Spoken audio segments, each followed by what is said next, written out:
Hello and welcome back to the Talking Wolves podcast. I'm your host, Matt Cooper, and delighted to say I'm joined by the main man himself, Dave. Dave has a party. How you doing, mate? I'm very well, mate. Thank you. Very well. How are you? Yeah, not too bad, not too bad. A bit more positive this week. I mean, it's a draw at Brentford, but a bit more spirited than what we've seen, and that's not a Halloween pun either. You're not alone though, are you, Dave? I'm also joined by Finn. Finn, how are you, mate? I'm good as well, thank you. Yeah, beggars can't be choosers, so good week for us all, I think, in general. Have you done something different with your hair? Trimming it? No effort is the thing. I've been in the gym and I just haven't. So you've been in the gym. What were you working on, mate? In the gym, really. What you've been working on in the gym? It's go. Oh. Shout out! It's Les Mills. Have you heard of Les Mills that do like body pump and things like that? They've started up a thing called strength development. So I thought I need to start putting some meat on the bones. So I'm trying that, but we'll see how it goes. Shout out, Les Mills. How you been getting on? All right. Well, I'm up to strength development 6, and there's 9, so not quite looking like the Rock yet, but we're getting there. No, are you taking any supplements or anything? Oh my god! No, just chocolate protein powder. That's as far as we've gone so far. One thing I would recommend is creatine, mate. It'll change the game for you. You would? Creatine, yeah, change, yeah, mate. It makes you feel so much stronger. No, your dick's smaller. No. No. Well, that's Matt doesn't have to worry about that anyway. So. You can't shrink something that's really small. Can't afford to risk anymore. No, it makes you feel a lot stronger. So I would recommend it. It after like a few days. Chocolate flavour. I'll just take tablets. Anyway, moving on swiftly. Joined by Jord. Jord, how you going, mate? A bit of a fresh trim as well there. Looking nice. Yeah. No cap on today. No cap on. Prisoner's cut. I got told over the field earlier, walking the dog. So I don't know what to say to that. But yeah, so yeah, I'm really happy. Yeah, thanks, mate. I think it's going. You're looking very good. Looking youthful. Looking like a snack. Oh, I wouldn't say that, but you're looking like a bit of a snack out here. This is your last podcast for a couple of weeks, isn't it? Yeah, I'm off on my travels again. This time for pleasure, not work. So this will be my farewell one before Crimbo. Well, would you like to tell the listeners where you're going, Nice? Bognor. Yeah. The Caribbean to start planning for a wedding. So yeah. It's all getting a bit serious now, isn't it, mate? Life comes at you fast. It does, mate. And I'm really happy that Finn's also wearing some of my training gear as well.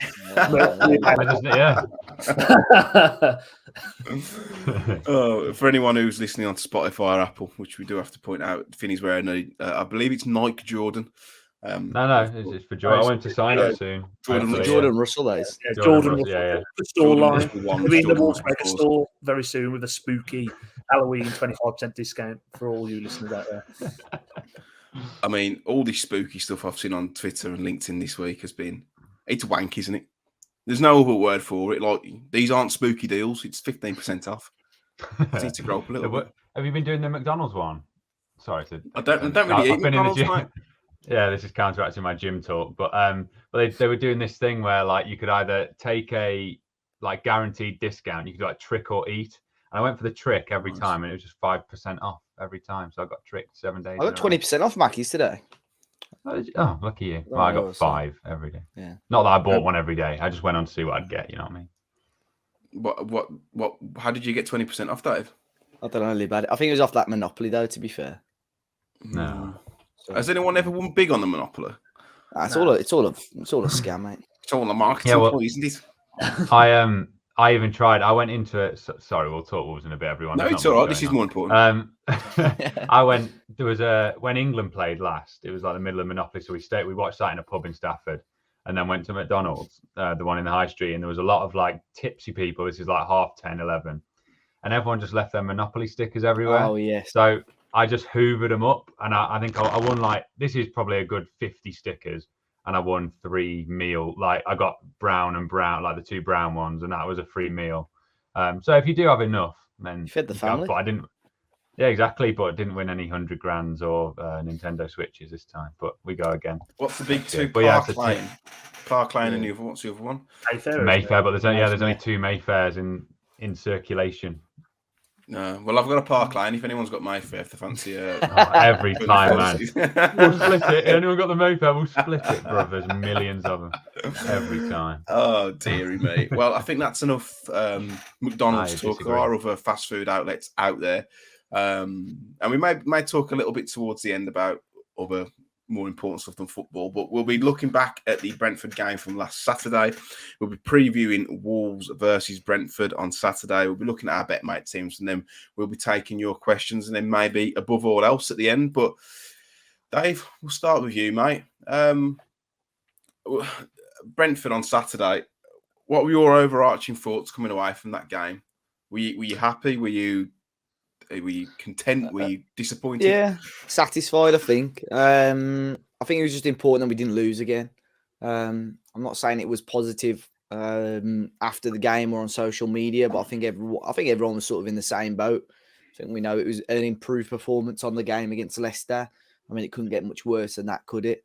Looked a little bit better, looked a little bit more up for it, sharper, more intense. So I think, to come away with a point is not too bad. We know what Brentford are capable of as well. They've got a really good home form, to be fair. I know they've had a couple of heavy defeats this season, but their form at home is really good. They've got some good players. So I think, to hopefully, I think out of our last sort of 3 games before, our last 3 league games before the World Cup, that was obviously the most winnable one. But I think the most important thing was to just get something out of the game. Boubacar Traoré came in, Finn. How did you think he played? Yeah, in the limited bits and bobs that I saw from trying to stream it, I thought he looked quite good, but I got more of the second half. So I think the general opinion online that he wasn't great first half, but from what I saw, I thought he was brilliant second half. He's very, very limmy, still a bit clumsy, and I think there's a system for him to work. Comedian. But yeah, I think if we can hone him down to doing what he's good at, as in just breaking up play, I don't think he's going to be raking 50-yard ball. I think you leave that to Neves for the however many months we've got him left. But I think, there's a job for him there, and it's something that we've really needed. So I was pretty impressed, but I was hearing that he wasn't great first half. I don't know whether any of you caught that better than I did. But I think, I don't know what you think about this, Jord, but I think first half he was a little bit all over the place, a little bit, it reminded me like a newborn puppy.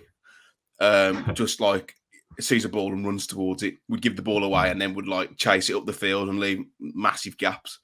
He's still really raw, isn't he? But I mean, second half, he absolutely bossed that midfield. It was almost as if him and Josh De Silva swapped in the first half and second half, because De Silva was excellent in the first. Yeah, he made him look like Bambi on ice in the first half, didn't he, De Silva, when he sold him for a picnic and almost put it in the top bin. No, you know what? I think you've got to be careful with some of these players that come from different leagues, because it will take time to blood in and get in there. And I thought second half he was very, very good. First half he was a little bit erratic, a little bit, like I say, almost like a 6-year-old playing football for the first time, just chasing the ball around and getting nowhere near it. But no, second half I thought he was good. And like for me, I think you look at Brentford, start the season, take away where we are in the league. I think Brentford away is one of those games where I know we won last year, but tricky place to go. I think they're a good, well-regimented team. I think Tom Frank's a good manager, and I don't think it's a bad point on the road, to be honest with you. My only thing with it is that I thought Brentford were very poor, especially in that second half as well. And I think we might kick ourselves not getting the 3 points again. But before the game, I would have took a draw all day long. First half, though, Dave, it was a very, very poor game of football, wasn't it? Yeah, I think it was quite scrappy as well. A lot of sort of late fouls in there as well. I thought it's very harsh for Semedo to get that booking as early as he did. Bobby Madden had a stink, didn't he, first game back? But I think he's always been a bit like that, Bobby Madley. He's always tried to make the game about himself. And I actually remember, I think the one good thing about him is no. The one good thing I think about him as a referee is that he's very like he doesn't take any crap from players. Disciplined. Yeah. And I remember when actually we lost to Wigan 4-0 in the Championship. A few years ago, probably under Lambert, maybe. No, was it Lambert or was it Zenga? No, Zenga was Lambert. Yeah, it was Lambert when he came in. I remember Morgan Gibbs-White came on for the last sort of 15, 20 minutes. and Madley gave a decision that Wolves didn't like, and Morgan was in his ear straight away, and he threatened to book Morgan Gibbs White straight away, and he's right in his face. And I always remember Bobby Madley for that. I don't know why. And I saw that again on Saturday, and I think that's the only good thing about him as a referee. But I think, he didn't really let the game flow as well as it should have done in the first half, and it was very, very scrappy. I think, the second half could have only got better. And same with Traore, like you guys were saying. I think there are going to be some elements of his game that are a little bit sloppy, a little bit raw. I think technically he's probably not going to be the best player in the world, but I think the physical side of things is what he adds a lot to the midfield. And the second half, especially, even without Nunes, I thought the midfield three looks really well balanced. And that's something we completely lacked and missed against Leicester last weekend. And I think he did all right against Palace, Traore. So I was surprised that he was dropped for that game last weekend. I think they're just trying to manage his minutes a little bit more as well, aren't they? And there's almost like, and some may say deserved, some may say weird, like loyalty to Moutinho. Like, he can drop a stinker and still be back in the team, or Traore can play well and Moutinho gets brought back in. What do you think that is, Dave? Do you think it's just managing minutes, or because, what's Traore? He's 21, isn't he? He's still a young lad, only just turned 21, hasn't got that much first team football under his belt in a relegation dogfight at the minute. So perhaps that's the reason why. Possibly, it could be a host of things. I think when he got subbed off against Palace, obviously he was on a booking, but I remember Steve Davis said it was almost sort of fitness related, I think, in regards to a few of them. So it could still be that, trying to get up to speed with the Premier League. But I think he's definitely a part of that midfield, and I think he just allows a bit more freedom for the likes of Neves and possibly Nunes as well. I know there's lots of discussion still about Nunes, his performances and where his role should be in the team, but I think Traore definitely helps out that midfield. Well, Finn Nunes went off about 40 minutes, I believe. Got tackled, and it was a good tackle, but he went flying. Looked like he'd popped his shoulder. Thankfully, reports suggest that he's actually okay. What were your thoughts on his performance in that first half? Do you think he's been a victim of being played out of a position? Because I've seen a lot of fans, probably in the last week or so, questioning why we spent so much money on him because of how poor he's been. Yeah, again, I only saw bits of the first half, so maybe not best to ask. But from what I did see, it still wasn't fair. I think it was better than the previous few games, as in he was right up top with Costa a lot of the time, and he seemed to be a little bit deeper this time, but still not fully in the role that, he's not going to be, because he's not going to be a double pivot in a 3-4-3 or whatever, but as much as we can, getting him deeper for me is what we've been saying the last few weeks. After initially thinking that sort of higher press up front could work, we've seen it hasn't. So it's looking more promising that they're slowly moving him backwards, but again, didn't particularly shine from what I saw. And then his shoulder popped out. Then you're fearing the worst with our medicals. Even if it was hanging out, they probably told him to run it off. So happy that it's hopefully not too bad. And if any of you saw anything that I didn't first off before he went off, I didn't see him affect the game much for a record signing. Jord, what were your thoughts on his performance? And this isn't me singling out, trying to stir the pot, but I think it is a talking point across the wider fan base. I think it's got to be now, and I think I had a bit of one of many rants on the podcast last week was around Nunes and his starting position. And for me, it still baffles me that we play, our record signing come with all this, this reputation. Let's be honest with you, Pep Guardiola said he's one of the best centre midfielders in European football, if not world football at the moment. And anything that Wolves fans have seen of Matheus Nunes, he wouldn't get anywhere near half the Premier League teams at the moment, in my opinion, in terms of current form and stuff. But that is due to him playing out of position. I just feel like he's not a number 10, never will be a number 10. And it baffles me why we keep trying to shoehorn him in there, because we won't see the best of him, and stuff will happen, like you're saying, now the fans are starting to turn on him, but we're not playing him in his best position. Given that platform, have we, to showcase? No. And it was fans are clamouring now saying it's a bit of or questioning, should I say, it's a bit of a waste of money. I'd argue it is a waste of money if you're playing him out of position. I'd argue it is a waste of money that you spend £45 million on a central midfield that you try and play in a number 10. But I can't imagine he signed for Wolves knowing that he was going to be shoehorned out of position. I know people might say, well, he's a professional footballer. He should be able to play anywhere. Granted, he should be able to, but we all know it. Anyone's played football, like, you play out of position. It's positions, it's angles. It's just not natural. And you can tell that in his game as well. It just doesn't seem like he's naturally, he's not flowing. It just feels like everything's thought about and mechanic. He's like running like mechanically into positions. It just doesn't feel like we're watching Nunes from Sporting at all. You've got to be cute to play that role. It's like body positioning is completely different. The way you receive the ball, you're probably going to get a lot less time on the ball too. Whereas I think personally he's best in a 2, driving with the ball and then giving it to a number 10, which unfortunately we don't have in the team. Prudence is probably the closest to it, but still not entirely convinced that he's the man for that, because his decision making's all wrong. He needs to know when release the ball. And that's why he's not that big of a threat, because he's just the simple things he doesn't do well, but the theatrical stuff and all the flicks and that look great when they come off. But it just needs to just make better decisions. And I think you can say that for most of the squad. There's too much hesitancy, and I think that comes with confidence anyway. But it's just completely the wrong decision every single time, or the right decision, but 2 or 3 actions after it should have been, which, teams are back in the shape and stuff. But Dave, let's talk about the goal first. Ben Mee, what a finish. What a wonderful finish. But I don't want to sound too Brexit, but I think Kilman and Semedo should be chucking themselves at that ball. I feel like they might have.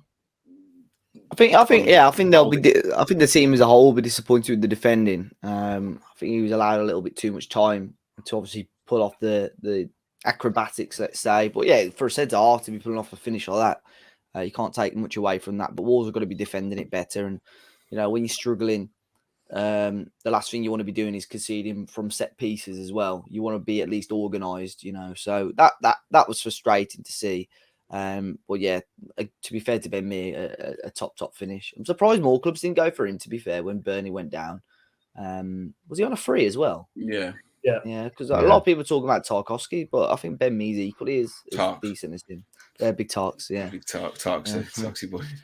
I think it's not a popular choice, though, is it? Because I think when you've seen how Tarkowski's done at Everton with Coda, if you look at actual Pickford's performance, I think that tells a bigger picture of all that. But yeah, I don't think it was a popular. It would be a popular choice, especially for teams in the Premier League, just because of the brand of football he's used to playing. But Finn, talk about that goal. Obviously, an accomplished finish by a bloke who hasn't scored many goals, which is typical of Wolves. But do you think they could have defended better?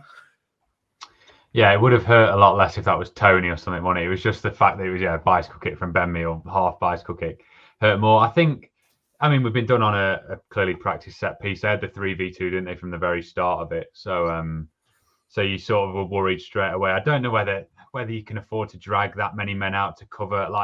I think they got us in a pretty good position from the start, and then it's just fortunate with the finish. I haven't seen it back because we didn't win, so I don't like to watch them back.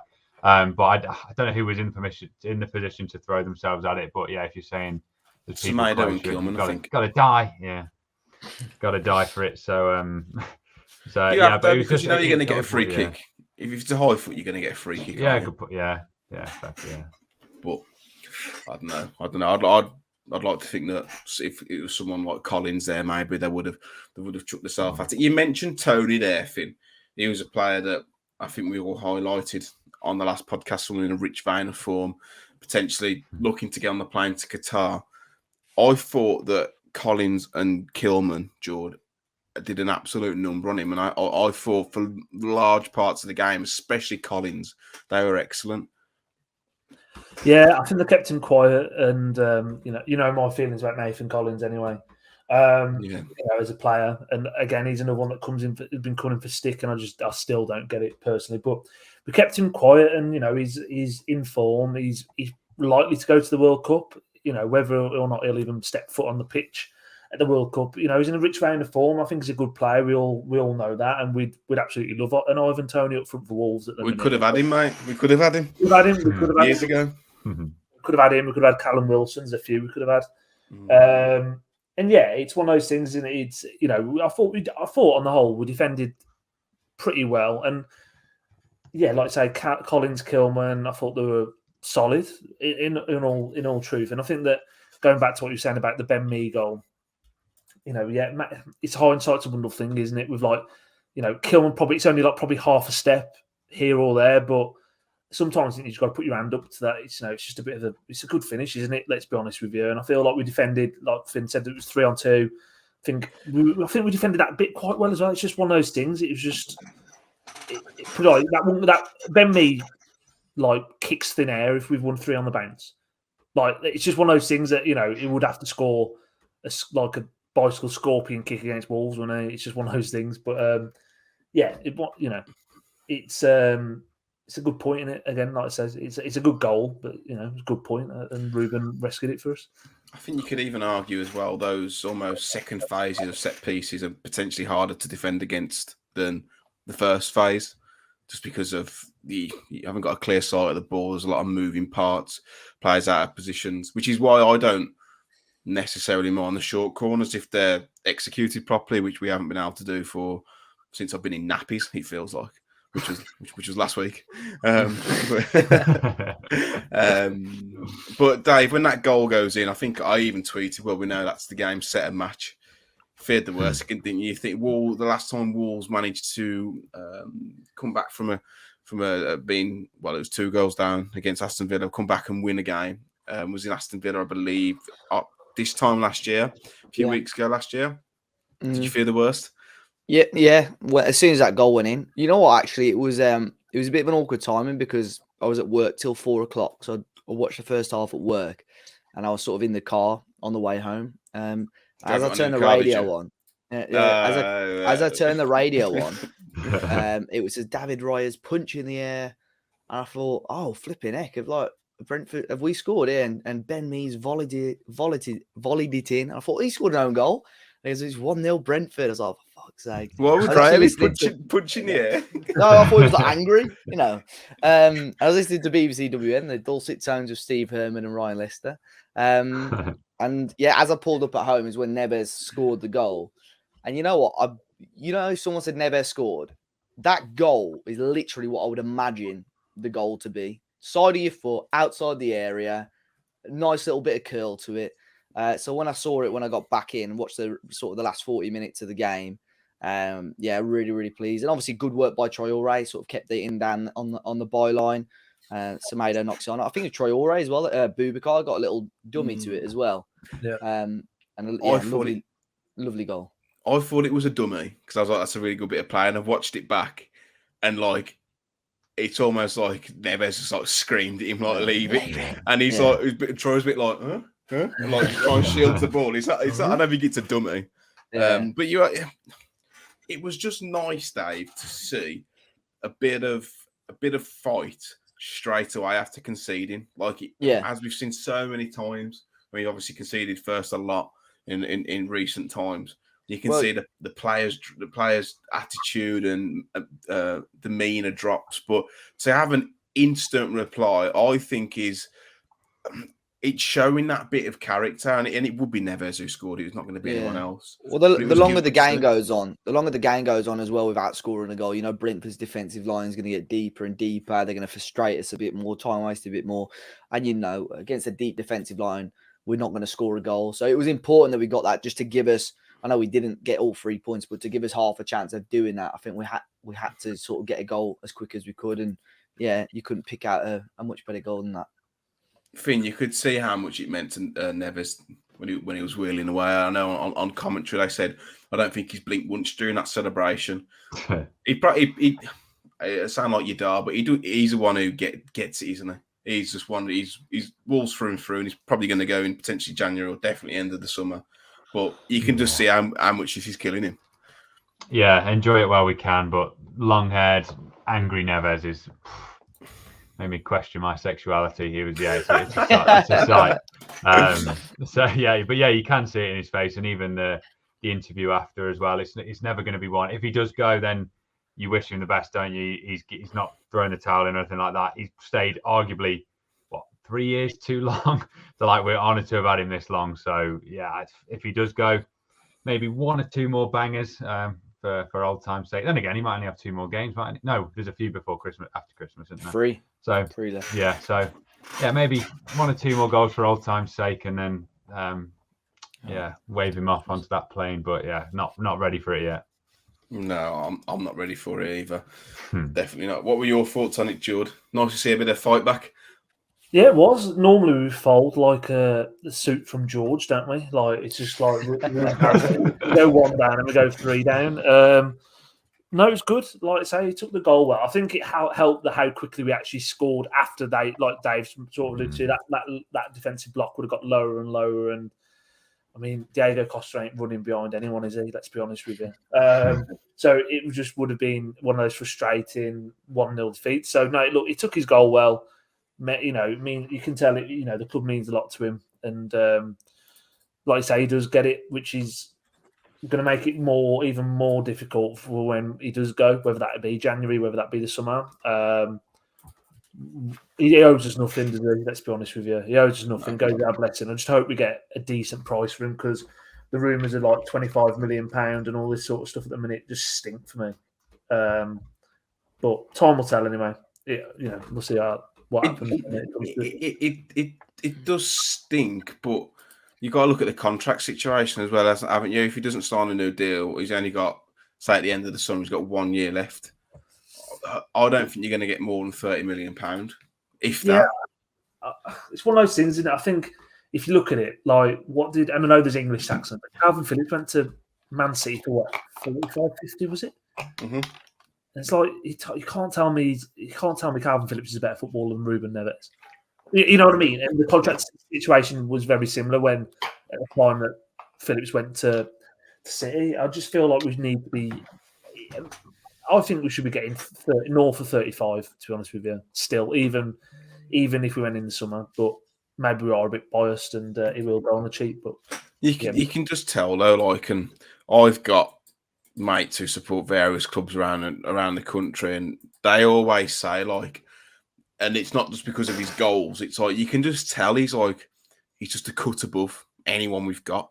Like in terms of how calm he is, and you'll always find that good players will find space on the ball, and he's that personified. He's always got space. He's always in the right position.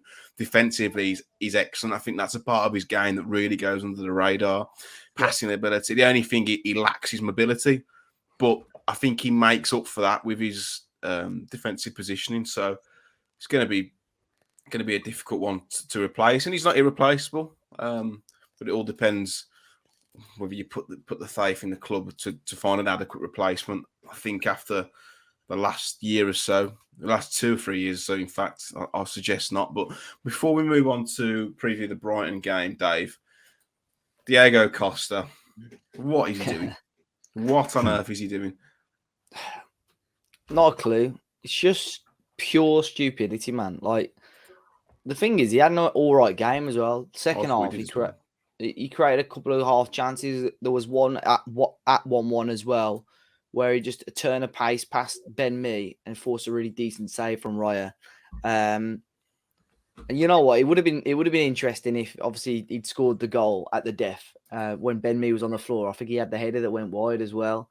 But when it shows the replays, what on earth is he doing, man? There's just literally no need. And it just puts Wolves almost back to square one, because the whole reason we signed him was to get out of this situation with no striker. And we've still got no striker. And then he does that. So for him, obviously, he's going to miss all the next 3 games before Christmas. A nice little Christmas break for him. But yeah, it frustrating, mate. And I think we all knew with Costa, he's coming back to the Premier League with VAR. It wasn't if he was going to get sent off. It was going to be when is he going to get sent off. And unfortunately, it's then. Thankfully, it's not cost us a game, but it's going to put us in a really difficult and, let's say, intriguing situation for the next few games, because it'll be interesting to see, obviously, who Steve Davis plays up top.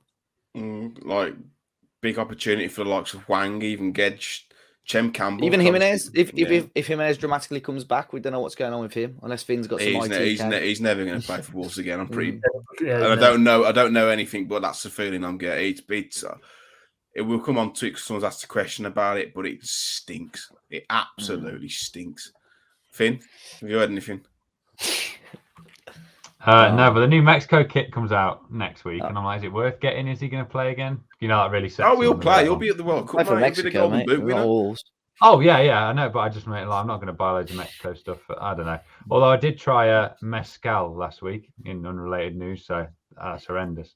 But I'm trying to wean off my Mexican stuff. But yeah, horrendous. But no, I haven't heard anything that you actually want to know. Who did you try the mezcal off? I don't know whether you saw the video where Leeds last year, where some Mexicans came over and then Jimenez got sent off. They brought me loads of stuff in like a little care package. They brought me a Mexico shirt and then this mezcal called like Summit Lobos. So it's like a Mexican wolf mezcal. It's have you ever had it? It's like smoke. It's really, really strange. You'll have to come over soon because I'm not going to finish it. You can try it. What? Wait, sorry. What is this? I've missed something here. What is it? You're pissing in the wind if you're asking Dave to come over and finish a beer, by the way. Oh, beer. It's not a beer. It's it's the spirit, isn't it? It's like spirit, but it just disappears. Yeah, it just disappears in your mouth. It's like you like liquid and then just turns to like smoke in your mouth. It's horrible. But thank you very much for the bottle. Apparently, it's very expensive. No, so that's the Jimenez news, everyone. So Leeds fans who are Mexican came over for the game. Sorry, no, Mexican guys came over to watch Jimenez, but he got sent off after 50 minutes. Yeah, cruel, that's nice of them though. Yeah. But you've not heard anything. Not heard anything from the Jimenez family about what's happening. No, just that his brother's doing quite well on foot champs. That's all I've got. Honestly, mate, what is you're our eyes and ears on the ground, and all you think you're finding out is who's packed in his bloody foot champs rewards. He loved my Neymar. I said, "Oh, you got the exclusive on that one." Pack Neymar, everyone. Anyway, yeah, no, I've got nothing. Sorry to keep diverting. Okay, Jord, I'm going to come to you for some insight because Finn's obviously not capable of it. Got to be somewhere. Yeah. Diego Costa head, but 34 years of age. You think he would have stopped this petulance by now, wouldn't you? You would, yeah. And it's it's the sort of red card that grinds my gears because if you're gonna get sent off, like if you're gonna get sent off for it, you might as well actually drop the nut on him. You know what I mean? If you're actually gonna do it, I think he did, to be honest. I mean, he gave it a good go. I've watched it back today, and like there's intent, but you don't connect. You don't connect with him. There's no, Ben Mee goes down like a limp dick, and I don't blame him, honestly, because Costa give him the excuse to go over. Which is what I just think, you know what, if you're going to do stuff like that, like actually do it, you know what I mean? And he's let us down. Like we knew it could happen, but he's completely let us down. Like straight away, I was like, I messaged him one on WhatsApp group saying, he just fancies going back to Rio de Janeiro for Christmas. You know, he'll be on the plan. I'm surprised. I'll be surprised if he's at Compton. I reckon he's back now in Brazil already, sunning himself up. So it's just no, maybe not. Maybe I'm talking a bit, you know, playing devil's advocate there. But I do, you know, it's just when we've got a striker crisis and then he goes and does that, it's just. And the thing is, I actually thought he was really lively in that second half as well. He turns like a tank, like he's got to turn a circle of a tank, but he was getting in good positions, and I don't know, it's just. He's let us down, and like again, I clamoured for it after the Leicester game. I think Hwang and Gedge deserve a go in this team because there hasn't been a lot of showing so far. So, be interested to see what he does on the weekend because he might even bring in. Is it Fraser? Or is it from the under 20? That'd be a massive risk. He might be on the bench, to be fair. We'll bring him in the squad because we literally got no one. So, scored again tonight. In form. Either him or Tyler Roberts, but I don't know if he might be injured. To be fair, Roberts is rapid though. Probably a bit well built. You've got players there though who can still play as a centre forward. Yeah, obviously, makeshift like Pedence, like Hwang, like Gedge, but it's just annoying, isn't it? Because now we're out of striker for the next 3 games before the World Cup. I don't believe that he's done it because I know you don't. Obviously, you weren't being serious, but people are saying, he wants a break before Christmas. Well, he's gonna have that anyway. So it's not like it's a congested fixture period over Christmas, and you might get sent off before Boxing Day. So you've got the new year as well. But he's literally coming back for Boxing Day. So I'm not sure, but it's just frustrating. It's just so immature. And he's meant to be one of your senior players, and he's dropping a nut on people. You know, before this, I don't know why this is just coming in my head. Last time we had like a proper striker crisis, I think it was Kenny Jackett Championship days, yeah. And we played Danny Graham and Rajiv Van Lapara up front for a match. I'm sure, I don't know why, I'm sure Van Lapara got sent off, dropping an elbow on someone. Unless I'm making it up. No, I think No. I don't know if Sheffield Wednesday away I went to, I'm sure. And I'm sure Van Lapara and Danny Graham started up front. I'm going to have to Google this. But the more I think about it, I don't think he did get sent off. I'm searching it, mate. Van Lapara, red card. He got overturned by the referee. Was it against Bournemouth? Yeah. Yeah. Yeah. Well, Wolves are... they can try and appeal the red card. I'd strongly suggest them not appealing the red card. Dave, would it go to 4 games if they appeal it, or is it just stays at 3? Nah, I think I don't think so. I think it'll be 3 anyway. It'll be 3. It'll be 3 games. Yeah. So he's going to miss obviously the Brighton game, the Leeds game in the cup, and the Arsenal game. When's the next round of the League Cup after Leeds? If we get through, is it before World Cup? No, it's before Boxing Day. Day, yeah, it's before Boxing Day. Yeah, it's like 21st. It's like literally 2-3 days after the final. Yeah, unreal. Oh, flip! I'm in New York. I thought there was literally no football between the final and Boxing Day. They say on the travel agents. You're not going to miss much. Yeah. It'll only be Norwich away or whatever. I wouldn't worry. By that time, though, if we get a new manager, we'll all be chomping at the bit to go to the game. So yeah, that's if we get through. I suspect we probably won't.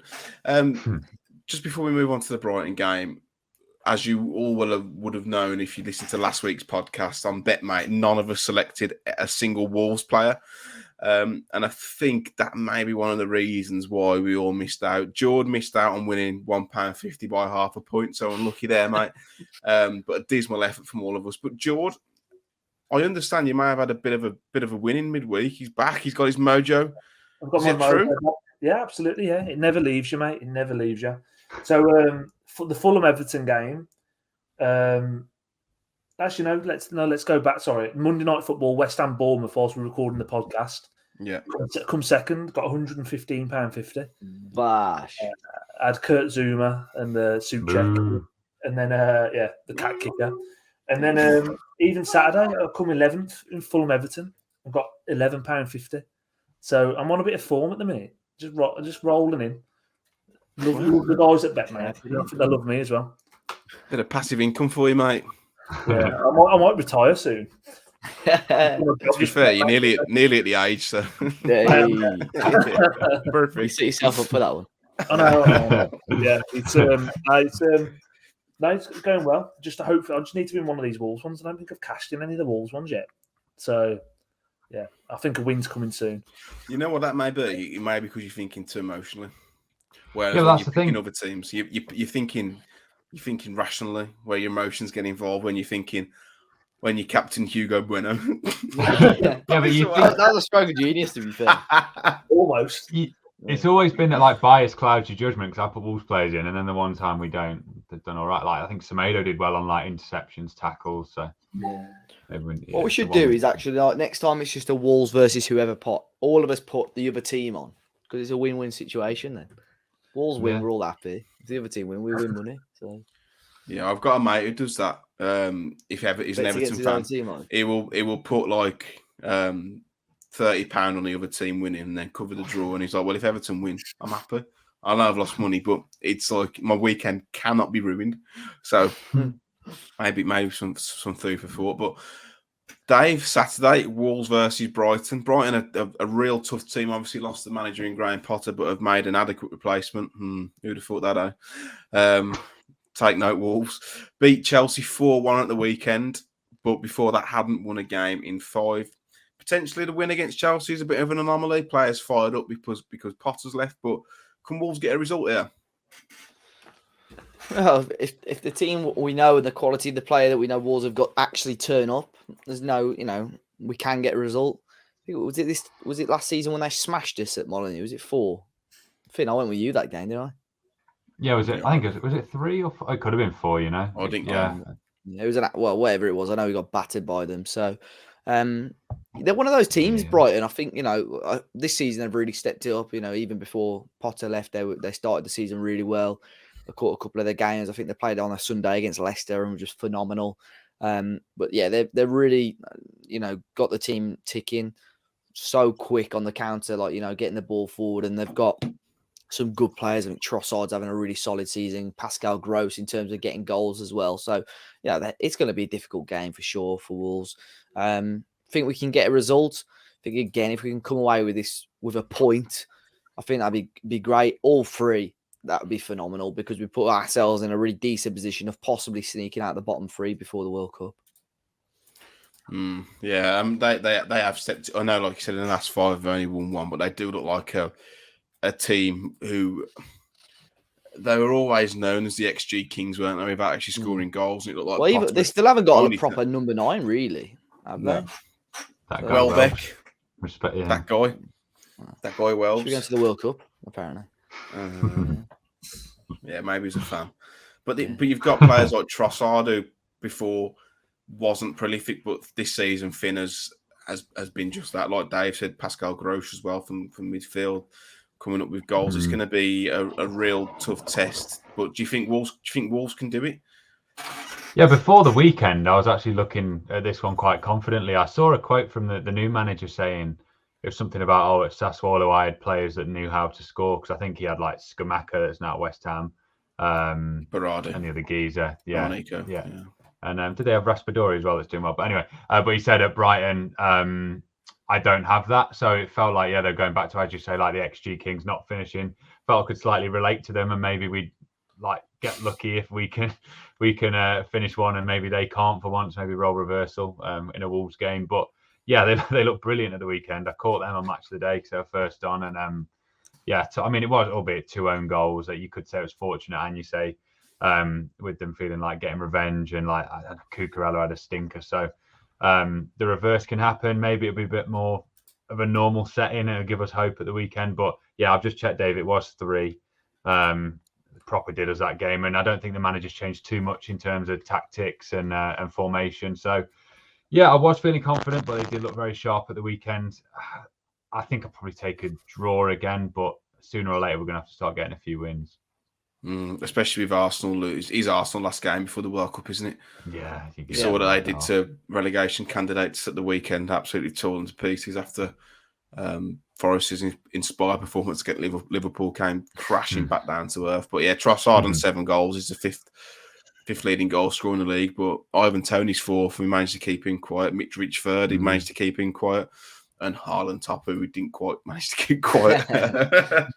But Jord, Costa not available through suspension because he's a twat. Who do you play up top?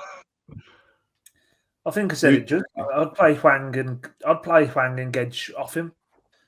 I think I really like Brighton. I think the appointment with De Zerbi was really good as well. And I think that I was reading something about Brighton because I just like a lot about what they do and stuff as a football team. And their chairman was one of the first people on XG philosophy and stuff in terms of like the XG model.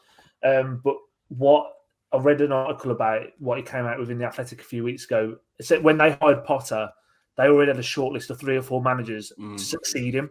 That's what I said on TalkSport. It's future-proofing, isn't it? The future-proof, so that they already knew about De Zerbi. He was already on the list. And now they're probably going for that same thing again. Like, we've probably got Jeff Shee writing on the back of a Pringles can, Bruce Pardew, Allardyce, Mark Hughes, who knows what else he's got on there. It's just, I think they're just a proper football club. I think, they've built it up well, good team, they play good football.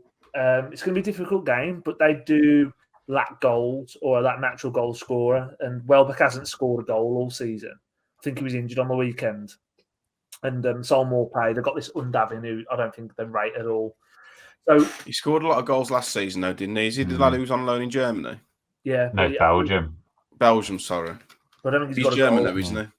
Yeah. It's Brighton owned the team that he was on loan at, I think. The same guy. They won the league. Was it? Yeah, mate. They got promoted from the second division and then won the league. And then that's right. Paul Barber, isn't it? Who runs? Yeah. At Brighton, but isn't it? He's a maths whiz anyway, isn't he? So he knows all. It's their grasshoppers basically that they got him from. But yeah, they won the league. It was mad.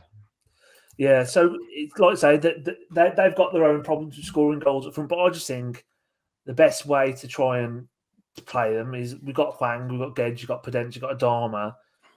I just think just try and hit them on the break. That's what Wolves have been good at whilst we're in the Premier League. Counter-attacking football, we've got players on the break who can hurt them.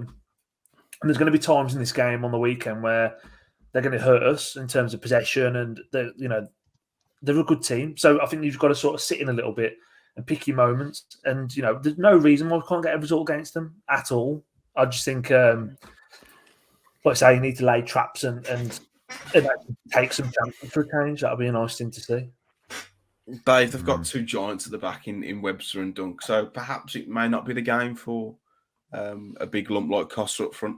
Perhaps it's some perhaps call for a bit more fluidity. I know we're not clutching at straws. Maybe those balls in between centre half and full back, where we might find some joy rather than playing to a focal point. We're going to have to find some joy. Now that's where I pinpoint where we might be able to those balls in down the side. Yeah, no, I think sorry, just seeing your messages. I think players like Hwang, have got a point to prove almost. We haven't really seen much of him since the game against Newcastle, and he got a lot of stick for that. And Gedge as well. I mean, if they're fit, even if they can only last sort of 60, 65 minutes, I think let's throw them in. Like Jord said, a 4-2-3-1 of sorts maybe. Does that mean you drop Gedge and have Boubacar and Neves, or do you keep Neves and Gedge in that in Neves? Fucking Nunes, sorry, not no. Mateus. Yeah, Mateus. Sorry. Mateus and Neves in the midfield. Because I think you'd have to drop obviously Traoré or Nunes or Mateus, whatever.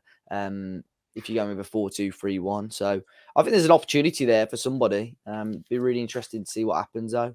But without ruining it, obviously got the question shortly, but just screams that Wolves need to get a striker in. The only other man I think that they could possibly introduce is someone like Leo Bonatini. Whoa! There you are. Any more news on him, Finn?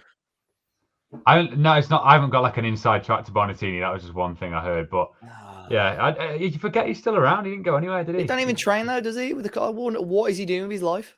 Well, it sounds like a great life. He's Premier League wage. He's on about 30 grand a week, daft. That's what happened with Paul Gladden, though, wasn't it? When he got outed, no one signed him. And I swear they told him never to turn up for training. He was just in the shifty all the time. Yeah, I just think he was paid like 30. So he got. I'm sure he got. He was still in the books when he got promoted, wasn't he? Yeah, Paul Gladden. Yeah. And I think he got a promotion bonus of about £250,000. You know what? As well, I for you lot, how much do you reckon someone like Bakary Saka was on at the time? What year would he have been? Like 2013, 2012, 2013? So he come from Saint Etienne in League. So I reckon season. I reckon about 25 grand a week. See, I would have probably said 20, 25 grand a week. On that thing when I went to Dean Saunders the other day, he said that obviously there were players like Hennessy and stuff that were still there at the club when we're in the championship, came up and that, probably on about 15, 20 grand. Saka was on 40 grand a week in the championship, apparently. And he was there like, he was getting people pissed off talking to him because obviously their wage was like nothing compared to someone like Saka. It was absolutely mad. But he probably would have had an even a reduction going into League One. Yeah, League One. I assume he wouldn't have been that, obviously. Yeah. But... Sure. Well, I was going to say, who knows? Because there's no way that's when Sacco signed. We just come down from the Premier League, haven't we? There's no way he was relegation wage drop. Yeah, he wouldn't do like another relegation wage drop. I think that's bread and butter. I think in a contract anyway. We're saying that coming down to the championship, would you risk paying a player 40 grand a week? He's never stepped foot in England before. I imagine Bakary was on. Yeah. Do you remember when we tried to sign that Chinese player, League One, Dave? Mate, don't even. Oh my days! I can't believe I spent basically. I don't know if I ever told you, Finn and Jord. When we were struggling in remember the it. Championship, there was like a rumour. It must have been a Dingles Aoui. Wolves are looking at this lad from China, League One. And I was like, fucking hell. Innocent young Dave. I was on Google for ages, typing in LI space GWAN. I was like, who is this League One? I was like, who could it be? And then it took me, I was like, oh, for fuck's sake. Yeah. Well, Iconic. We'll use that for an Albion fan. Seen you boys are linked with that Chinese lad. Who? League One. I remember, and again, innocence of youth, about when we signed Yellow Van Damme. Yeah. And someone was saying like he does like action movies as well. And I was saying, he's on his left back, and he's like, apparently he's a maniac. Like he does taekwondo, jiu-jitsu. And I didn't realise until like maybe a couple of years later, it's obviously Claude Van Damme, isn't it? But... So you're not alone, Dave. You're not alone. But I would have been a lot younger then. I mean, how many years ago was that now? What, the League One one? No, I mean, obviously Van Damme was like 4 years before League One. Yeah. So. Van Damme was the season we actually went down, wasn't he? Because he came and then said he was homesick after about 3 months. Then he moved to LA, didn't he? Yeah. I think he went back to Belgium for a bit and then went to America. Yeah, he did. He went Standard Liège, didn't he? Yeah. He was shit anyway. Right then, chaps, before we move on to the questions, let's preview the BetMate pot for the weekend's game. So it's a Saturday, 3 p.m. again. So it's £3 in and your chance to win a share of £600. You got to you get the pick between Forest, Brentford, Man City, Fulham, Leeds, Bournemouth, and Wolves, Brighton. If you've not signed up to BetMate yet, you can do so by using the link in the description. If you do place a cash bet, you'll get £5 in free bets. Of course, with all this, please gamble responsibly. But I'm now going to take you through my team. So I had a bit of a think earlier, and I thought I've got to involve a Wolves player because he bit me on the backside last weekend, and I'm feeling slightly more positive. So I've gone with Meslier in goal. After his performance against Liverpool, I thought it was excellent. Ben Mee and Adam Webster. And we've got Podence in the middle with vice-captain KDB. And I think this is going to be probably a regular theme throughout. And I've captained Haaland if he's fit. And then I've got Trossard up top. So 2 Brighton players, 1 Wolves player. But most importantly, 2 captain and vice-captain Man City players because they place Fulham. Dave, who have you gone for, mate? Yes, similar-ish sort of team. I've gone with David Raya in goal again, with Forest away. Ben Mee as well with Semedo. Actually, I've gone with at the back. I've backed Boubacar Traoré in the midfield as well, with Kevin De Bruyne as vice, Haaland as captain, and I've gone with Trossard as well up front. Finn, would you like to talk us through your team? I would love to. Very similar again on the Haaland and De Bruyne captain and vice captain. But I've got Robert Sanchez in goal, just because if Wolves are popping shots from 20 yards, it's good for the save points and obviously the clean sheet. I've gone Strout just because they sometimes play him a little bit further forward to maybe a few more interceptions, etc. against Bournemouth. Semedo, who did well last week. Gone for Morgan Gibbs-White, one of our own, against Brentford. I don't know whether he'll even start because I only got hooked early against Arsenal. Might be because of the yellow, and then I've got De Bruyne, and then Trossard and Haaland. The one I'm monitoring, just as an outside shout, is speaking of Belgium as well, and that team that Undav came from. They brought in that other guy called Mitoma, and he looked really good against Chelsea's down as a midfielder. A little nippy guy, and we struggle against those. So possibly him in midfield if he's fit, but he's currently flagged at the moment, and I made a mistake with that last time. So that's the team currently, but all very similar.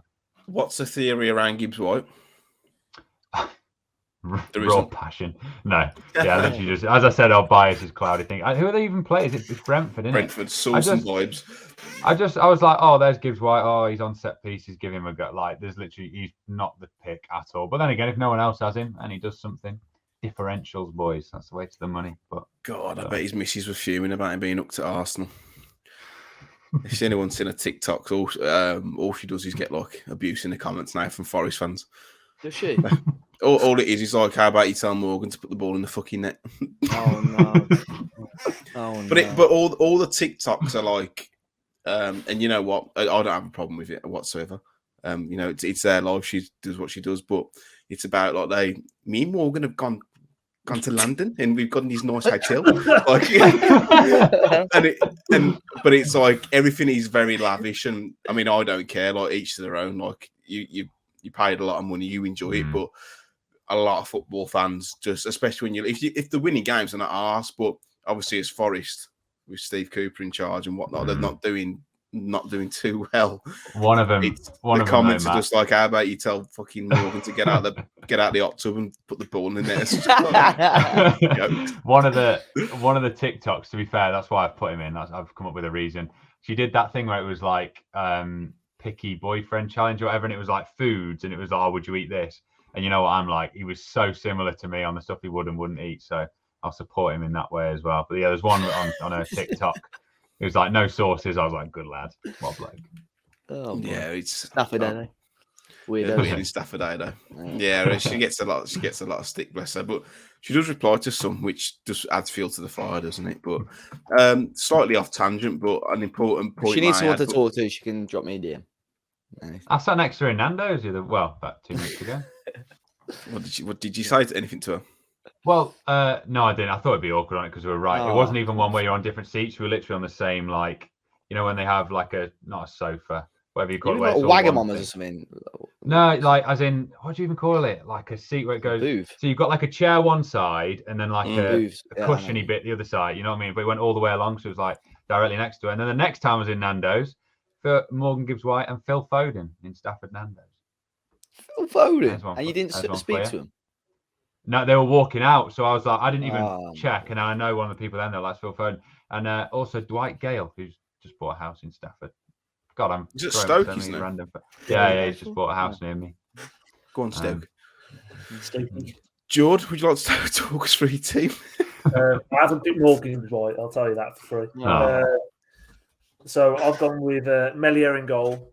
I've gone with some Wolves players. So I've gone with Semedo and my love child, Kinder Bueno. And then I've got KDB Vice, Rodrigo Moreno, which is a list as a midfielder, Haaland as captain, and I've gone with Brian Mbeumo as well, because I think he might play more centrally with Tony out the equation. Oh, yeah. I like that Mbeumo. Yes. Good player. Bueno, by the way, our Bueno, we've not spoken about much. Another good performance by him last week. Yeah. 3 in a row, top performances. He's made them pay. Yeah, he must. Ain't Nori must be thinking when I get my chance though, but he's not been great, has he? Honestly, Bueno has looked our most complete fullback in the 3 games I've seen in the last 2 years. Ain't Nori's last game was the Forest game where he was actually really, really good. Yeah, but that just shows that he was ill when was it the Palace game, and Bueno just kept his place. So fair play. You can't drop him if he's playing well though. No, of course not. No. That just shows, isn't it? You know, if there's a place up for grabs, i.e. the striker position, you play well, it's yours to have. There you go. It is. So just a reminder of the BetMate pot, Saturday 3 p.m. kickoffs, £3 in for your chance to win the share of £600. And with all of that, please gamble responsibly. Now, we don't have a section this week to really discuss things because I messaged the lads there and I said, what do you want to talk about? I feel like last week we spoke about in depth about the problems at the club. We've spoken about new managers, and it doesn't appear that Wolves are making that much headway in recruiting a new manager. Rumours this week that Lopetegui going back in for Lopetegui again, and or some mole mix saying it's already a done deal, but doesn't look like it's going to be any time soon, Dave, does it? It's all kind of hearsay again. So with that in mind, we thought we'd just go straight to the questions. So there have been some good questions this week. So thanks for those who did send in the questions on Twitter. We'll start with Graham and Finn. Cover your ears, mate, because you won't want to answer this one. He's asked, has Raul decided to jump ship? Dave, he's gone. I don't know, mate. It's a really weird. I just can't get my head around it. Really can't get my head around it. And obviously there's been zero communication from the club in regards to what's going on. Obviously he's been in Mexico for the last number of weeks, completing his rehab over there. For what reason, I don't know. Wolves apparently keeping tabs on him, or got medical people over there keeping tabs on him. And then he was due to fly back to England last Friday, I think. Weirdly, the Mexican national team put like a tweet out about him training there, which they quickly deleted. And then somebody in Mexico said basically he was coming back to Wolverhampton, Wolves just to check him over, see everything's all right, and then let him go to Spain next week, where the Mexico national team are going to be. It's fucking weird. If that happens, that is an absolute farce.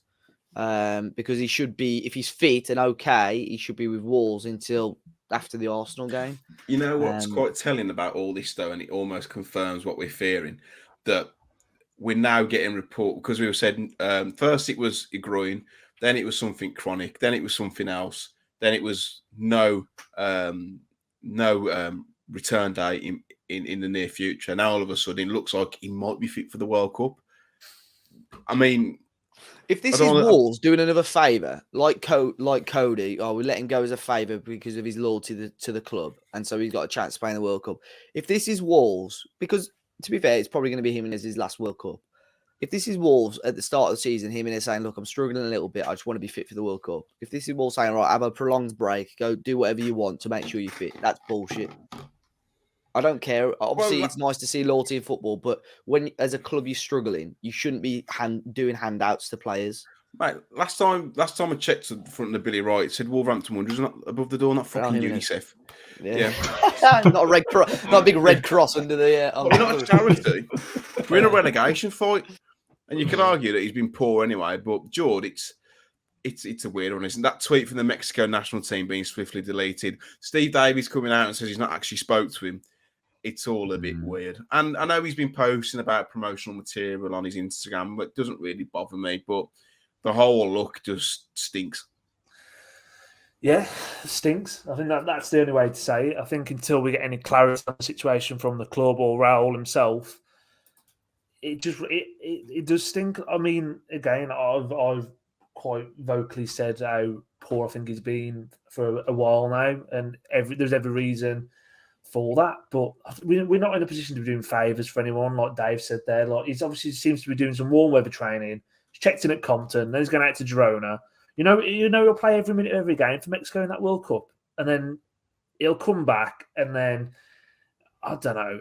For me, it stinks. We need some clarity on it. I feel like everything that we've done for him as well, in terms of support through obviously the horrific injury, the rehabilitation, stuck by him. Obviously, again, that documentary came out, what was it, 9 months ago, maybe? The Code Red stuff. Like, it just, surely, like, how we were with him at that point in terms of sticking by him and his family, going for the rehab, like, he should be, like, literally, not begging, but he should be, like, his desire should be, I want to help this club. I owe them on it. I want to be on the pitch. They're struggling. What doesn't help him, what's never helped Raul with stuff is his social media stuff. And you've alluded to it there with the Morgan Gibbs White stuff. Like, for me, players can do whatever they want to do outside of football. Absolutely. They've got every given right to do that. But Raul this weekend was tweeting about Club America. And there's nothing to do with all. There's no, not even and again, it's all bullshit I've said about all this, sanitized wallet. We don't need it. But the fact that he's commenting and tweeting about another club who is basically clamoring to sign him as best, that's where he'll go after the World Cup. He'll be gone January 1st, signed for Club America. We'll get much money for him. I'd give him away for free. 5 million quid. I just didn't get it. I think we'll get rid of him. I do. Get him off the wage, because he's going to be on a serious whack as well at Wolves. Yeah, if you don't want to be there, just like you say, mutual termination, mutual agreement, free transfer, get the 100+ bags a week off the wage bill, and see you later. If you're not for the fight, fuck off. Simple. I think if he comes back, doesn't play a game, and plays every game for the world, or plays for Mexico at the World Cup, and then January goes, I think that most Wolves fans won't give a fuck what he's done for the club, and I won't. I think you're a bit of a rat. He's doing stuff like that at the minute. And again, we need clarity on the situation. Yeah, we need the facts. We're just making assumptions, but like for me, it was like when Sasha Kaladzic, when he steady on, mate. What's what you're saying here? I don't want anyone quoting me on fucking football accumulators again, but my trailer thought he obviously he felt a twinge in his groin on the warm up when he was benched for the first time in the season. It's just stuff like that. It's just I I'm not, I just think the whole thing. But then the excuse was different when you asked two different people what happened.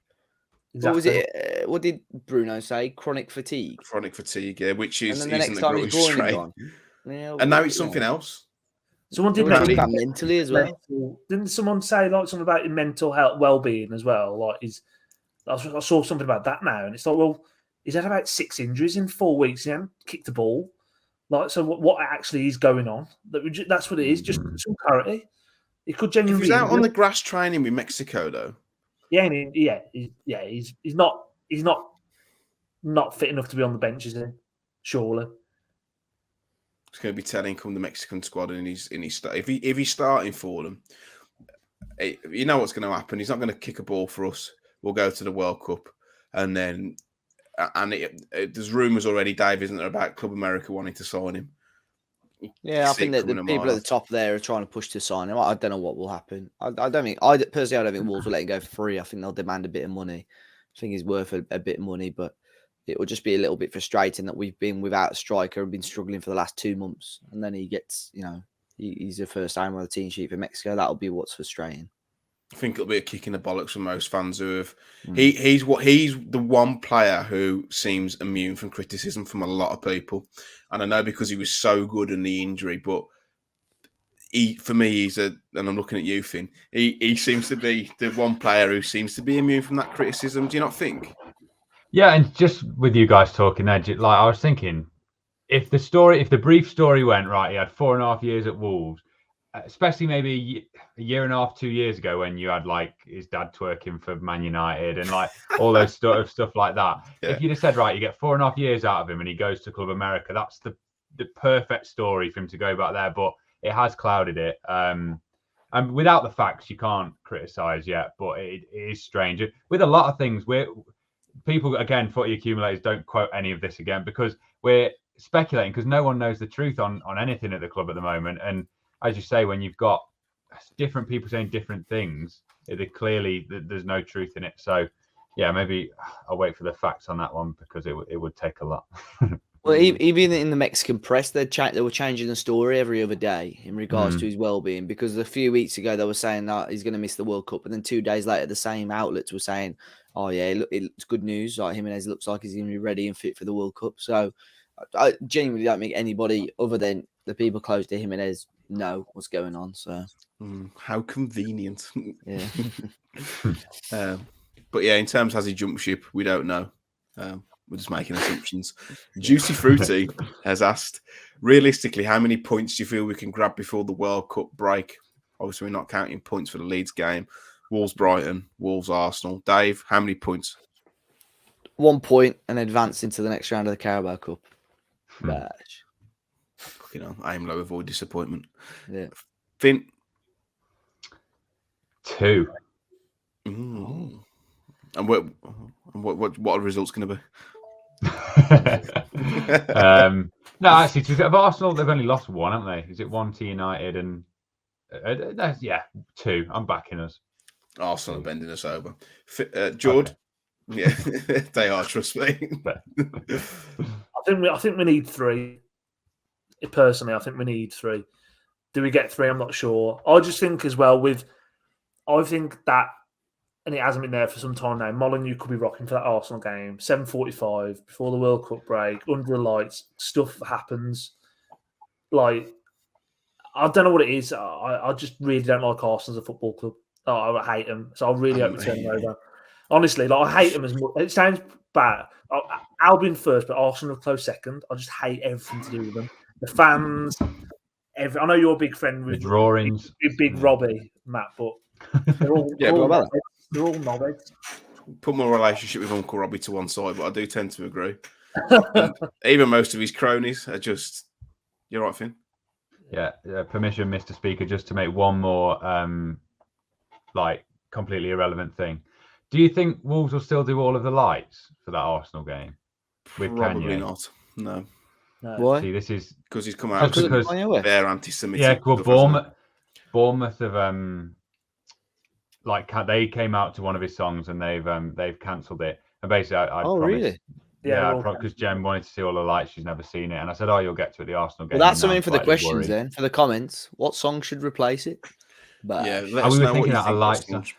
I went, "Oh, do flashing lights," and that's by Kanye as well. So Yeah. I don't know what they're going to do. A bit stuck. I'll try and find out from a source. Our friend, if what will happen with it. Thanks, what mate, was the one that on Sunderland Till I Die that he tried to introduce? Barbara's EDM for strings, wasn't it? Yeah.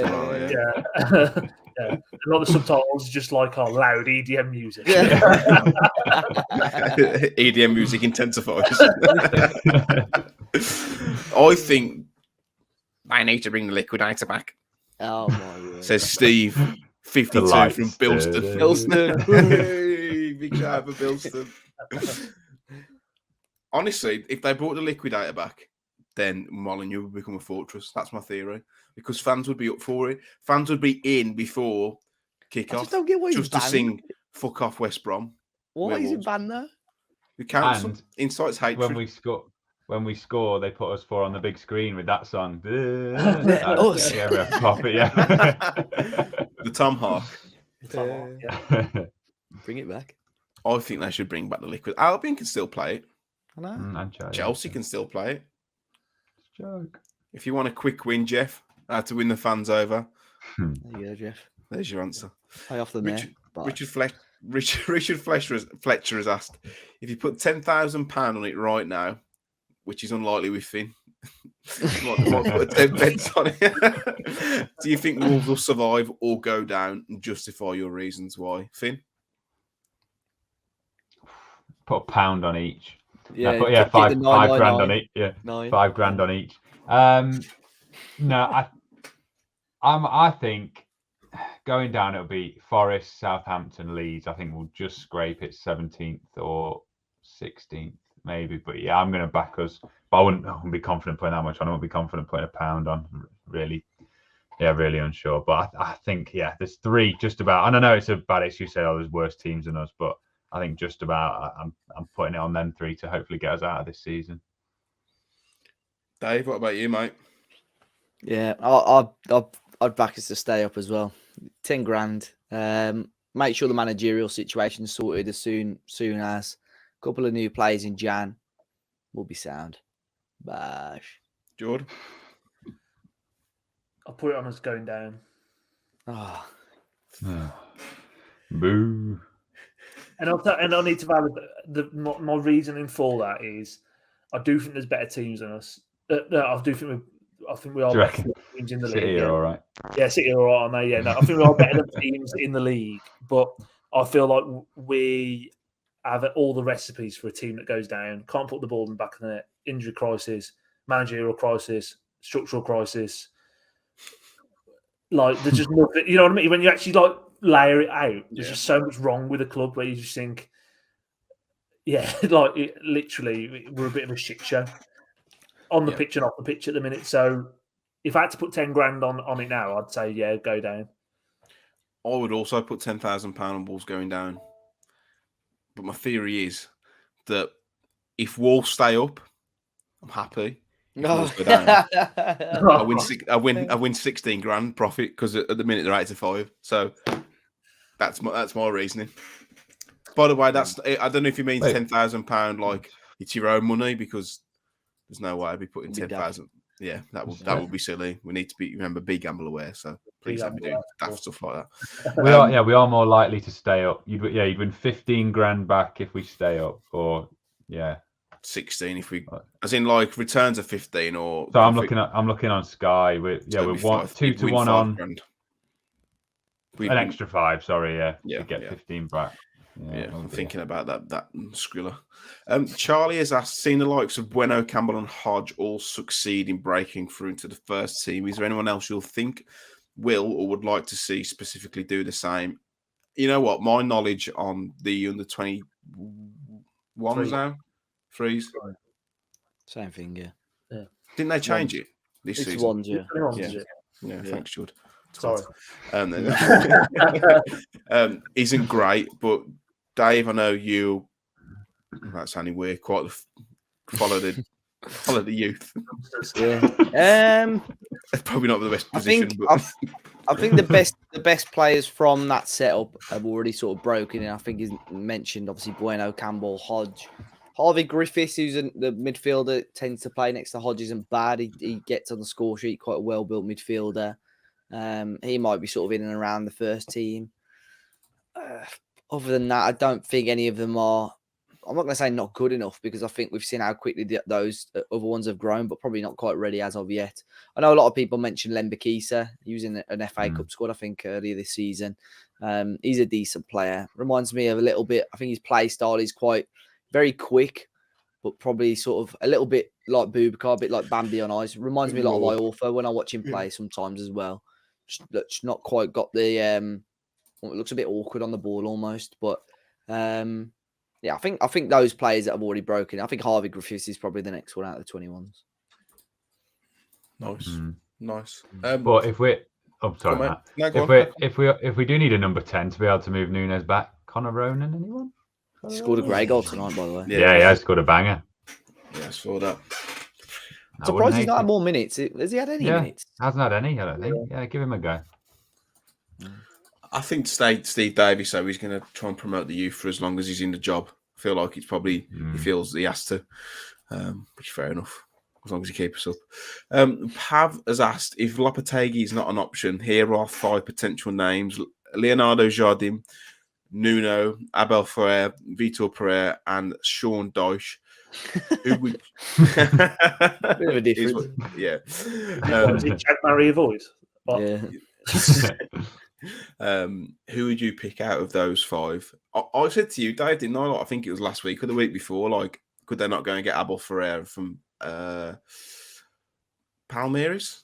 Is it Palmeiras? Yeah, who's one of their most successful managers in their history? No, he's only been there 2 or 3 years, but he's done excellent there. Who would you pick out of them? So Leonardo Jardim, Nuno.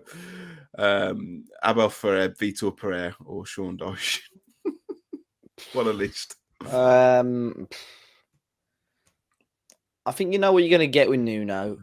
Sean Dyche thinks too much of a risk. Vitor Pereira, I don't rate it massively. I'm just going off based off what you said. Abel Ferreira, maybe. I'm not 100% sure. I don't know if you saw, by the way, during the week about Vitor Pereira. So he's at Corinthians, isn't he, right now?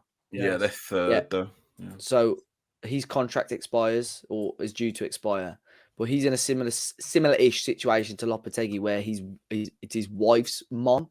He's ill in Portugal. Finn, get your mouth shut, mate. Yeah, so basically he wants to move back to Europe, obviously, so he's closer. Because obviously getting from England to Portugal is a lot easier than getting from Brazil to Portugal. And obviously they're asking him loads of questions. And in the press, a Brazilian journalist said, "Who runs your house, you or your wife?" And the rest of the fucking press conference was just dead awkward, apparently. I was like, why the hell would you ask that? Like, that's fucking yeah. Oh my God. So yeah, probably from what you said, probably Abel Ferreira, but I don't know a huge amount about him, if I'm honest. Yeah, he's won the Copa Libertadores twice, hasn't he? With them. Yeah, and a Brazilian Cup winner. So he's done absolute bits. It's the most successful period I think they've had in recent times. 4-2-3-1 Merchant now. Finn, out of those 5, do you want me to remind you again, or do you know who you want? I've got him, don't worry. Yeah, Ferreira and Pereira hadn't heard of. Dyche on that list sounds. You know that picture of that penguin where it's like he is on the other side of the world. He looks so out of place on that list. Jardim was either geezer from France or did some stuff in France. Don't know enough about him. And Nuno is king. So yeah, get Nuno in, obviously. I don't know enough about any of them. Well, I know about Sean Dyche. But no. Jord? I don't know. Jordan was manager of that Monaco team, wasn't he? That were pulling the trees and Coutinho was there with him and stuff like. He had Bernardo Silva and Mbappe. He had Blick. There was a few ones. Benjamin Mendy as well, but less said about him, the better. Yeah. I like watching that team. It was a bit like fucking full throttle carnival football, and had James, didn't they, for a bit? I think as well. Yeah. Yeah. He played Fabinho as a right back as well. And Fabinho. Yeah. Oh my not, god. not a bad team he had there, was it? But no, I just think, out of that list, I know enough about. Well, say I know more about him than others. Nuno, like I said many times, never go back to an ex or anything daft like that. Deutsch, I'm starting to like. I don't know whether I'm just like going a bit insane, but I'm starting to warm to it a little bit. I watched football, and I'm like, you know what? Maybe the big Deutsche can come in and sort them out. But Dear. I don't know. Like, yeah, I would go, Jord him off that list for me. But we all know the situation, and we all know that Lopetegui's plan A, B, C, D, and E. Yeah, I mean, Sean Dyche had watched his space as well, didn't they? Oh yeah, on Monday night. That Monaco team, by the way, they had Falcao as well, didn't they? Oh, Radamel. Ben Yedder, so they had Mbappe, Ben Yedder, and no, they didn't have Ben Yedder at the time. Yeah. They also had Sidibe as well, which Jibril Sidibe, you always for fuck's sake, Sidibe's your man, get over. Yeah, he's your fucking man. Oh, absolutely crazy with that video. But I mean, with that team, you'd probably think, perhaps. I mean, they won League One as well, didn't they? So, good team, but also maybe a very good manager.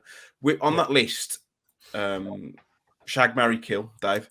Oh, what is wrong with you, man? Oh my god. Oh, we're actually doing this. All right, okay. I don't know why you wait for. What do these? Oh, hey, Pablo Ferreira, he's all right. I don't want to say kill. This is a bit much. I'm doing Shag, Marry, Avoid. I can't believe he's come to this. I think I don't know. I think Sean Dyche would ruin me. I'm scared. His ginger stubble rubbing against your face. Yeah. Let's move on to the next question. I was going to say marry, but then I'd have to persistently have it. So. Oh my god! I think Sean Dyche would ruin me. That's going to be on MSN News. Podcast title. I really hope he doesn't join us now. Because people will clip it up and just put it under to the reply. Dave, please call the podcast that. What else have we got? I think Sean Dyche would ruin me. When MSN News quote your tweet, quote your quotes now, perhaps it'll just be like Dave has a party : Sean Dyche would ruin me. Yeah. When quizzed on who would he shag, marry, avoid out of a short list of 5, as a party, Talking Wars podcast host and BBC contributor, expressed concerns that regular intercourse with Sean Dyche could lead to many problems. Nah. Oh my god. A spokesperson at the Dyche household has called these claims slanderous. Oh god, that's an image in my head that I'm trying to get rid of. What are you thinking about it? I just can't think. I can't speak. How are we, Dave? All right. Yeah, well, he's a good kisser. But perhaps he's known as Brexit Ball, but perhaps I reckon he's quite romantic. I reckon there's a softer side to him. Yeah, whatever. Let's move on. The Chambersham one. Apologies if I've not pronounced that right. He said it might be worth us considering discussing future captaincy options on the squad, should hypothetically, of course, our current captain leave the club for any reason. For me, it would be Nathan Collins. Agreed. Dave? Yeah, Collins? Agreed. Yep. Finn? Yeah, agreed. Yeah, I can't see any other real standout candidates. Yeah. I know what Jord's going to say. He thinks you should give it more. I don't need any convincing, I don't need a convincing on it. No. I think she'll be Kilman's the vice captain, isn't he? But Kilman's like a good player and not discrediting that. He's more of a gentle leader, isn't he? I think Collins would be. Collins is about. I know Kilman had the headband on the weekend, but I think Collins will have a few headbands for us over the years as well. So give it big knife. Give it a big knife. Jeffrey has asked if it's possible to Wolves can appeal Costa suspension and get it reduced. We did discuss this earlier, but I would advise against appealing that suspension A lot of things are possible, yeah. Doesn't mean you should do them. Yeah, exactly. So, yeah, they can appeal it, but yeah, it won't get reduced because it's GBH. Wayne McKee is our final question. Do Wolves need to get in another striker and a centre back in the January window, Dave? Centre back, yeah, I think so. Just someone a bit more accomplished, experienced striker as well. Yeah, I think so for sure. Finn? For sure. Yeah, it depends on the ins and outs, doesn't it? If you've got Kalajic out for the season, Costa probably going to miss for another 9 games with red cards through the season, and possibly no Jimenez. We don't know, so I'd say so. You would hope as well. Sorry, Dave, can we record? We can't in January. You can record Fabio. We can't recall anyone. Not Fabio. You can record Fabio. We can't. I think we can for a fee. Yeah, you can. Yeah, can't grow concrete. Well, yeah, you'd have to pay it. I don't think we would. Yeah, it's a fee. I don't think they will either. That you would hope they would have somebody lined up ready because you've known for the last 3 months that you need a striker. Well, this is Wolverhampton Wanderers, so we'll wait till the 31st of Jan. I've got a name for you. There we go. Leandro Campana. Bosh. Who, Dave? I believe you have some news. Yeah, he's signing for Inter Miami. So from Messi playing alongside. Yeah, my signed shirt value has dropped. Might go up alongside Messi. Fosun, you've had blood on your hands. Yeah, I think he never played a minute for the Wolves first team. And how much did you pay for a signed Campana shirt? £250. He went to a good cause. Though. I don't care how good the cause was, mate. It's daylight robbery. No. Never mind. Or didn't your missus at the time have a go at you about it? she was could have bought us a washing machine for the new house. It's all right because we're not in the house, and that was about 3 years ago. So happy days. Let's hope she's forgot about it. Yeah. Jord, new striker, new centre half. Desperately new striker. Centre half. It's a bit weird, isn't it? Like I know Totti's been injured and stuff, but all of a sudden the hierarchy of the club have decided they don't rate Mascara. Really, let's be honest, they don't trust him at least. So yeah, we need a centre half, we need a striker, we might need a new defensive midfielder as well if Ruben leaves. Ruben. Maybe. That's it for this week, lads. Considering we haven't had a discussion point, that's one of our longer podcasts. It's always the case, isn't it? But I very much enjoyed that. So just a couple parish notices before we do end the podcast. So Dave and I will be hosting the local Legends event with Jolie and Lescott in association with Marston's and Carlin this Thursday at the Hollybush in Penn, the recently renovated Hollybush pub in Penn. It's actually sold out. However, there may be a few tickets left on the door for walk-ins. Just keep an eye on our socials for that if you are interested. Or you are interested in coming, you haven't got a ticket, just drop us a message and we'll see what we can do. I can't promise anything, but there may be some left for some walk-ins. So should be good. Hopefully see some of you down there too. Also, the Wolves sleep out. So we've actually had a flurry of donations in the past week. So thanks so much to everyone who donated. Big thanks to the big man here, Jord Russell, who donated £50. Nice. Really appreciate it, mate. And of course, Finn, your workplace donated too, didn't they?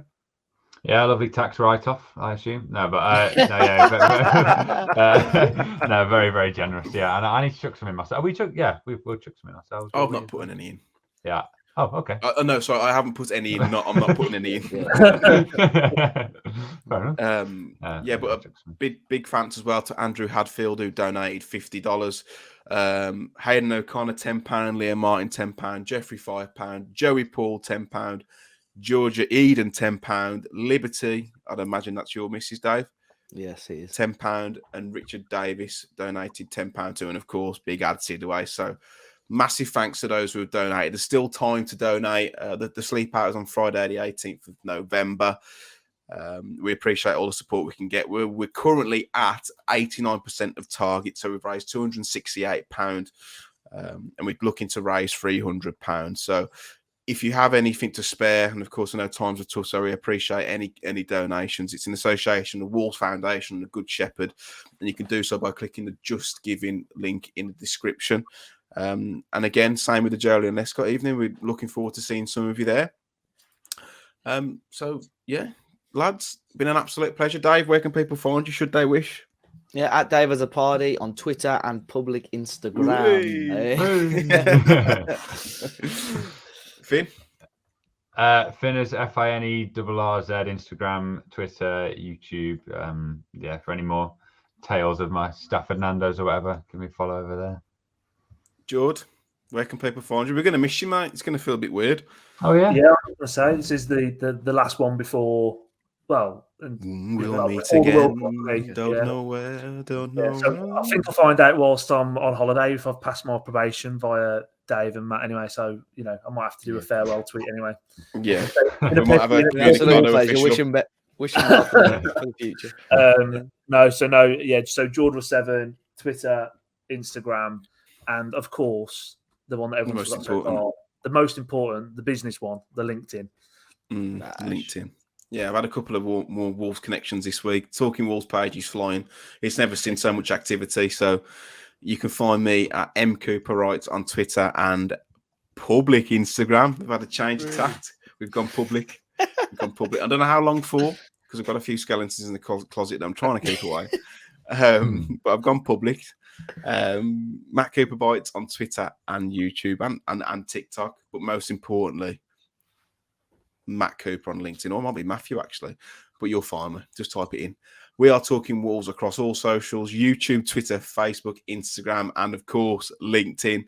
If you've enjoyed the video, like it. If you're new here, subscribe. Please let us know in the description down below what song you would like to play at Molineux if Kanye West or the lights is replaced. And until next time, take care.